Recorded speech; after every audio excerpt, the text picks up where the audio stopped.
Этот календарь посвящен году литературы. С этой стороны, получается, если его листать, здесь у нас великие русские писатели. Начинается календарь, например, с Антона Павловича Чехова. Это январь. А февраль, например, Василий Андреевич Жуковский.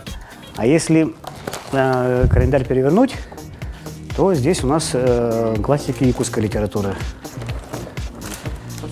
Например, январь Соломятникова Анастасия Савишна, а февраль представляет Новгородов Семен Андреевич. Вот такой календарь выпустила наша типография. Сейчас мы по многочисленным заявкам печатаем дополнительную серию этого тиража, то есть 1000 экземпляров у нас разошлось очень быстро, и сейчас мы приняли решение дополнительно печатать еще 500 экземпляров. Календарь очень востребован, он очень красивый, актуальный, хорошее полиграфическое исполнение, качество печати хорошее и содержательная часть, конечно, тоже.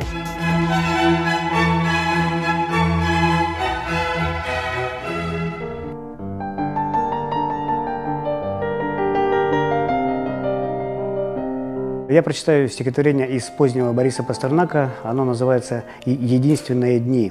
На протяжении долгих зим я помню дни солнцеворота, и каждый был неповторим, и повторялся вновь без счета. И целая их череда составилась мало-помалу тех дней единственных, когда нам кажется, что время стало. Я помню их наперечет.